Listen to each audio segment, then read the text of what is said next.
Hi everyone, welcome to this Friday conversation with Erika today. Um, Erika Maizi, right? Is that how I pronounce your name? Maizi. Maizi. Like A, the English A. The English A. Good, Erika Maizi. I didn't actually know that yet. Good. That's good to learn new things all the time. It's really nice to have this conversation with you, Erika. Erika is in our soul-based coaching certification program, Invoke Your Client's Magic. And in these conversations on Fridays, we share about the learning that comes up. And Erika, you've chosen a topic that I know is very dear to your heart, about how this work is bridging between the roots and wings. And before we dive into that, would you share with us about the roots and the wings, because they're such a big part of you? Yeah, like the roots. I got reconnected with my roots this summer when I was going back to my country of origin, which is Kazakhstan, where I have not been for 30 years. So prior to that, I always felt in my life like very disconnected and like literally not having any roots. I never felt like I speak a language properly, like I never belonged to any countries where I lived, and I lived already in a few countries. So just to summarize it quickly, I felt very disrooted. Up until the time of the summer where I've done a long travel with the Trans-Siberian Railway, going to Russia, Kazakhstan, and Mongolia. So I met up with my family, with the countryside there, with my most favorite tree, the cherry tree, where I was like climbing up and down in my childhood. And I was also embroidering on my journey and planting tree seeds. And there was this whole experience where it feels like my roots have been really growing, or I felt like connected to them again in my life. Yeah, what difference does that make to you when you're connected to your roots again? It gives me a great sense of being grounded and like a power in a positive sense. Like I feel now like my ancestors are always staying by my side. It's like being part of a forest, like a really strong forest where my roots are connected to this deep, big forest. So it feels wonderful and very enriching experience. Yeah, and it's such a essential part of being human, isn't it? To be rooted in that way. And then there are the wings as well. What about the wings? The wings for me, like I feel my wings, experience them. It's like being in touch with my soul's path.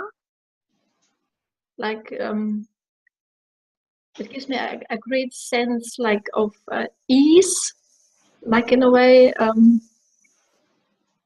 yeah, just to live out my potential, like being in sync with my soul. It gives me yeah, it's like really, it feels like having wings. Yeah. And what kind of wings are they when it feels like it's like having wings? It changes. Sometimes it's like really like a little elf with little wings, like flying around and jumping around.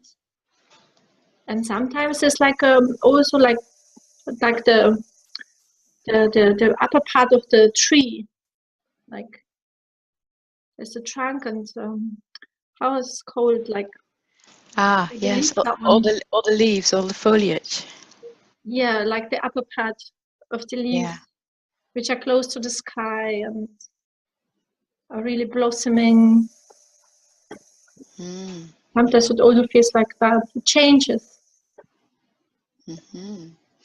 And that's the wings. So you have the roots and the wings, and then you were talking about how the work of soul-based coaching is helping you bridge between the roots and the wings. Oh yes.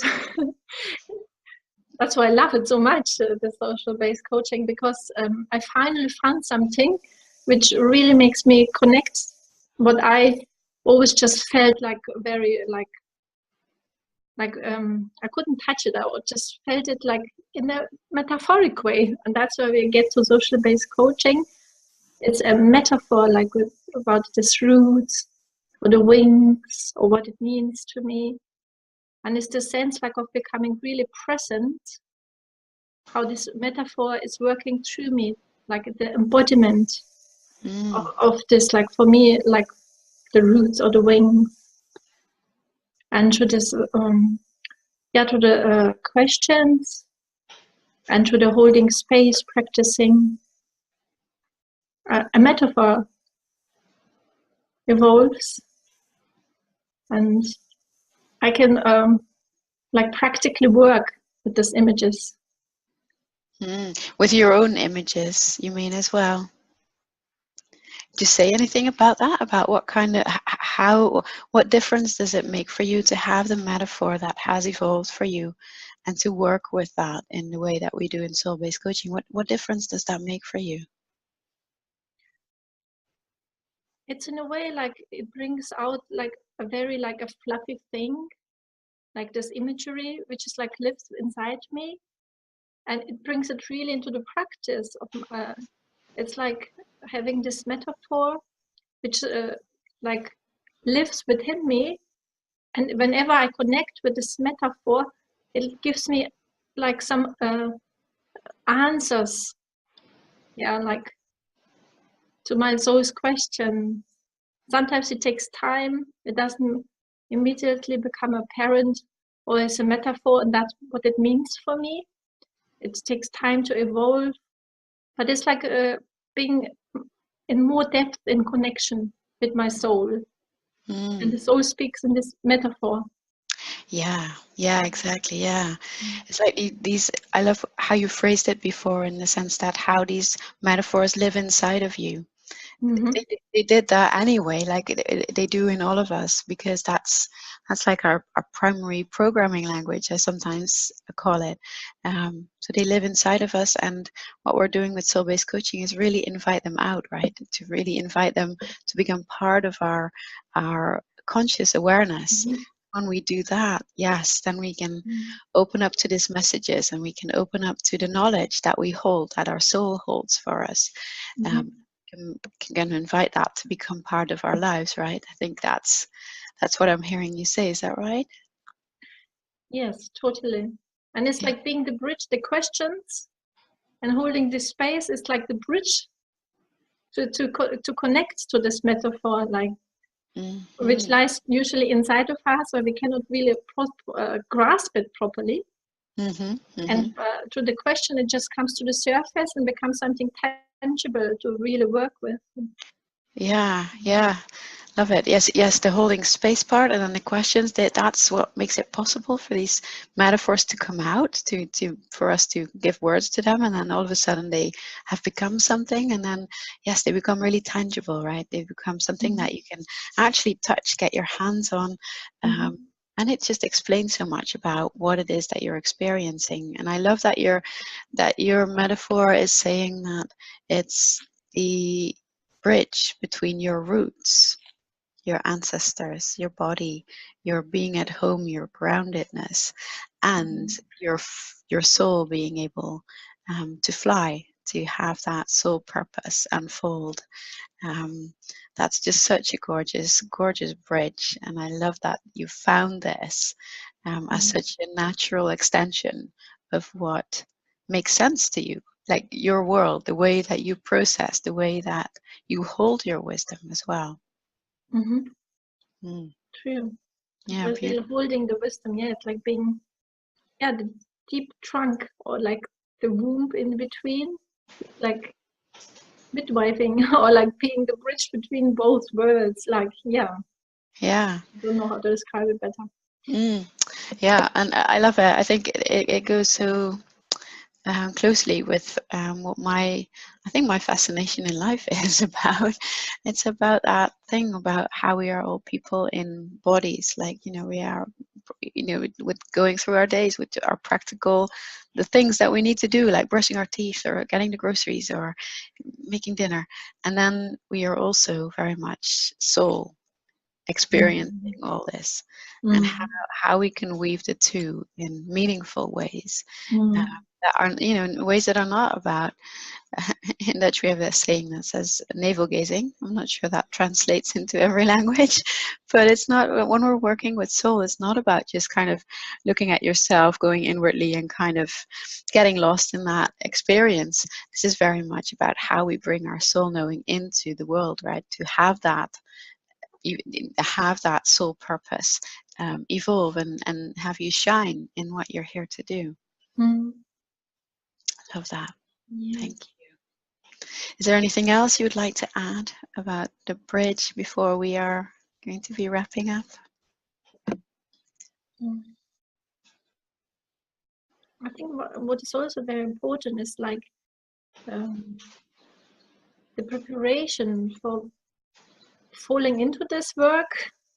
I find this very sacred, like about before being able to bridge, for example, the roots and the wings, or before becoming present with another person through the questions. It's very important to make this connection as well with ourselves, like to really come home with ourselves first, in order to be having the space to be really present with what wants to arise in this moment. I think that's very, very, very precious. Yeah. Oh, thank you for mentioning it. I just feel myself relax when I listen to this part. Because yes, it's so much of the essence of what we do, and it's so easy to forget when we're in normal everyday mode and we're going through our things. And just you mentioning it, I can feel myself tap into that. Oh yes, that's that sacred space, that connection, the way that we hold ourselves and the space for our clients. Yeah, such a gift. Thank you. Thank you. Is there maybe one thing that you'd like to leave people with that are watching? I just wish that everybody would enjoy the magic of social-based coaching. Yeah. To really get to know the depths of their soul, and yeah, it really touches me very deeply. I like to share it with everybody. Beautiful. So maybe this is also a good way to say that everybody who would like to get in touch with you, that they do that through Facebook. They'd like to continue the conversation with you, that they can find you there. Does that sound like a good idea? Yeah, sure.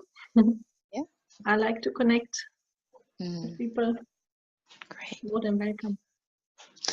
Well, thank you very, very much. Thank you for your time and your experiences, Erika.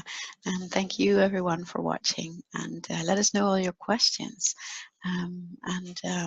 Look forward to seeing you again next week. All right. Bye-bye, everyone. Bye.